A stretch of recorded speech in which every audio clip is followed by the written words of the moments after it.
What's up everybody? Today we're going to do some 3D printing tips, anything from buying PLA to bed adhesion issues. We're also going to cover a few slicer settings that I would recommend, especially if you're working on these bigger projects. Anyway guys, my name is Mike and I have a channel here that's focused on the beginner 3D printer experience. I do a lot of printer reviews, comparing some of the budget 3D printers, stuff that you don't really see on many other channels. So if you like what you're seeing, go ahead and hit that subscribe button, like the video, and comment down below. So with that being said, let's go ahead and get right into my 3D printing tips. The first thing we're going to give you a few tips for is bed adhesion issues.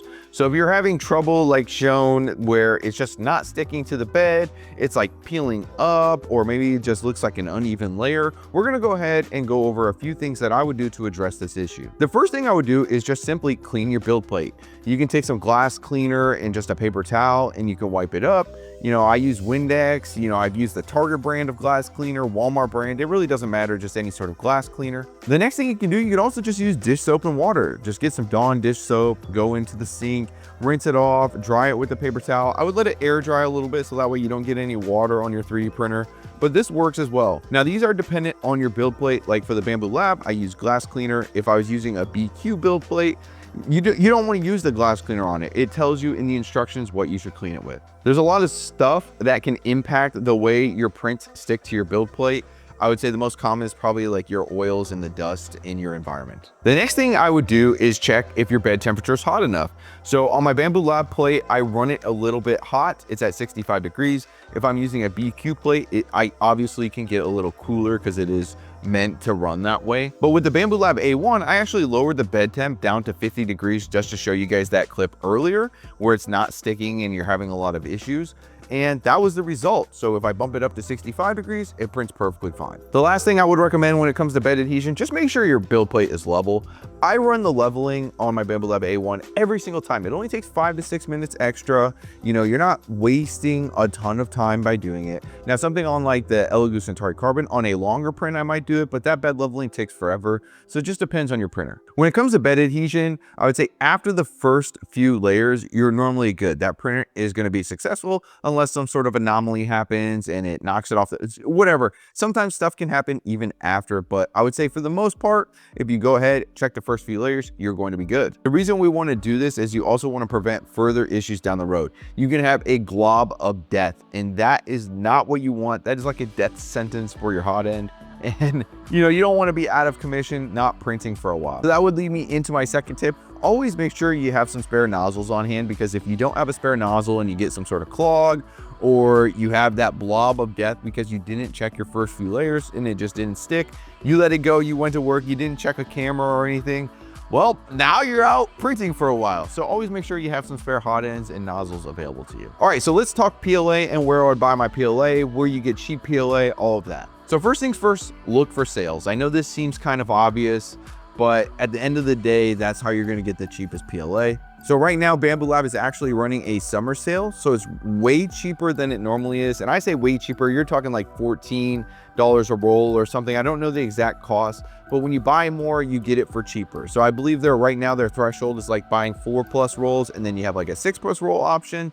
So definitely look into the sales. And then like, especially on Bambu Lab's website, if you already have spools for those rolls, you can just get the refills for cheaper. So that's a good option if you have a Bambu Lab printer and you want it to identify even the roll that you're putting on your AMS system. It has a little tag that actually tells the system, hey, this is the color we're running. And so like when you're setting up a multicolored print, it makes it extremely easy. Now, if you're running a Bambu Lab printer, you do not have to buy Bambu Lab PLA. It's already tuned though. So if you have like a Bambu Lab A1, they already have like what settings should work for that PLA, which makes it extremely convenient, but you don't have to purchase that PLA. The same thing goes the other way. If you like Bambu Lab's PLA, you don't have to have a Bambu Lab printer to run it. If you think it's a good price, you want to buy it, maybe they only have the color that you're looking for there, or maybe you're printing something that calls for this Bambu Lab specific color.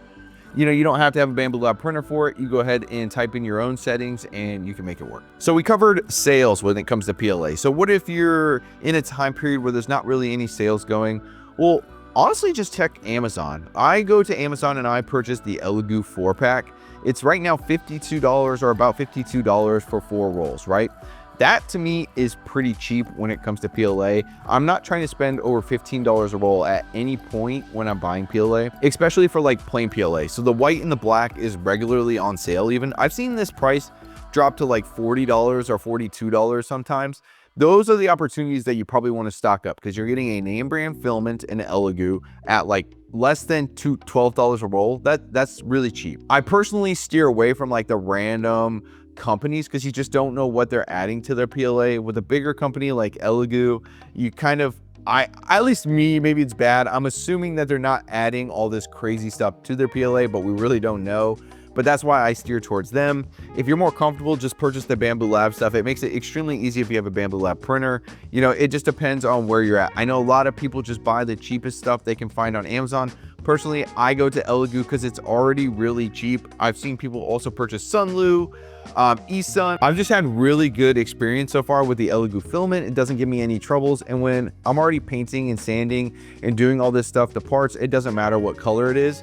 I'm going to be doing more multicolored in the future. Hopefully I have a printer video coming soon on a review of a new multicolored printer. But with that being said, I think I'm going to go to Bambu Lab and actually purchase some stuff during their summer sale. That's what I would recommend. Outside of that, if you want to stick to like Amazon and you're in a pinch and you need PLA, look for that Elegoo filament. That's what I think is like the cheapest and kind of like the best price. But also I use Overture for their colors. I've had a pretty good experience with them. You also have companies like Polymaker, but they're a little more of a premium product. $20 and I'm sanding that stuff down.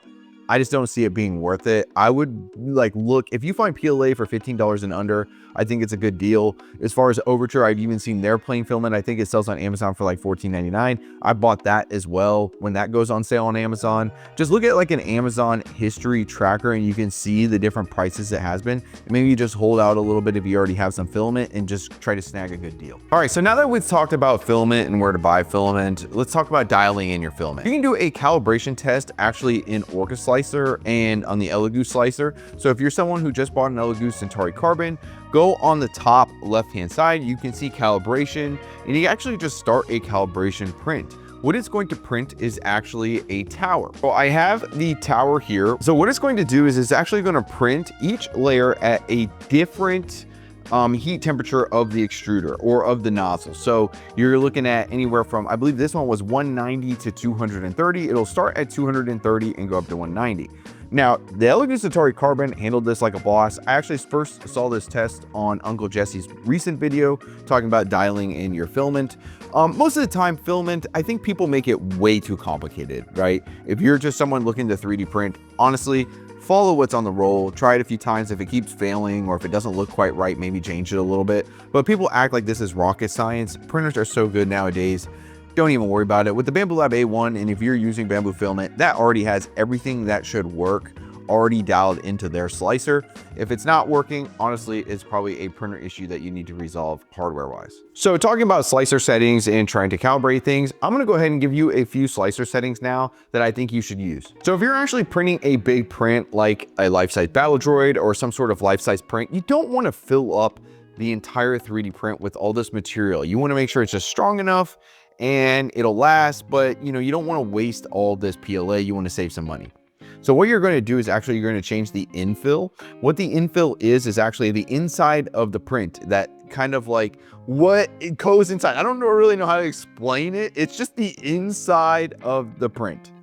So if you're printing something bigger and you go from the standard, which is 15% down to 8% is what I usually print, is that it's going to use a lot less material on the inside. Now it might be a little weaker, but if you use gyroid, which is just the setting right below it, it'll make it a little stronger. So you can really use any infill setting. A lot of people recommend gyroid. It's gonna make just that inside a little stronger. Some people use triangles. Just use whatever works for you. The very first, like the basic default site or basic default like setting right there for infill pattern, I believe is rectangular or something like that. People say that that is the worst one to use. Personally, it's worked just fine. Don't overcomplicate it, right? When you're into 3D printing, people seem to overcomplicate everything. It's very simple, guys. If it didn't work, maybe try a different setting. You know, play with your settings, see what you like. Maybe do like a crash test. Maybe I can do that for you guys. Is like test each infill pattern. So just real quick to recap that, change your infill setting. You're going to save a lot in PLA, especially on these bigger parts. Like my Battle Droid, the whole thing is printed at 8 or 10%. If you want something a little bulky, a little heavier, you can up that setting if you need it. So just play around with it, see what you like. The next setting that I would play around with is your support settings. Personally, I recommend just using tree settings or tree supports for everything. So you go over to the support tab, you can see tree supports. I check mark that. I leave everything exactly that way. I don't change a thing, and most of the time my supports come out perfectly fine. I do this with the Elegoo slicer. I do this with the Bamboo Lab slicer. You can use the other sort of supports, but I find that they're a little harder to remove. So there are certain scenarios where you want to use that. Sometimes helmets call for that, but I'll show you just an example of what each one would look like. I feel like you're going to waste more material a lot of times if you're using what is really the traditional type of support. I find that organic tree supports have worked for just about every single thing I've done, at least lately. Like in the last 6 months, I think I've used the regular supports like maybe one time, and I wasn't a huge fan. It just prints in this like straight line. I don't know. It seems like there's probably, from personal experience, maybe you have more of a risk of failure when you're using those supports. Personally, try out both of them, see what you like, but honestly, I would recommend the tree support. All right, guys, so that's gonna do it for this video. I appreciate you watching. Please hit that like button, hit that subscribe button if you haven't already, and you like to comment, and comment down below if there's anything you want answered, or anything really. Give me your thoughts on the video. I plan on making an ultimate beginner's guide to 3D printing, and if you have something you want to add to that, leave it in the comment below as well. I kind of want to be a source, or make it a good source for you to refer back to, and I don't want to forget anything. So I'm going to take my time with that video. It's probably going to be a longer video, but that should be hopefully coming soon. Outside of that, guys, again, I appreciate you for watching.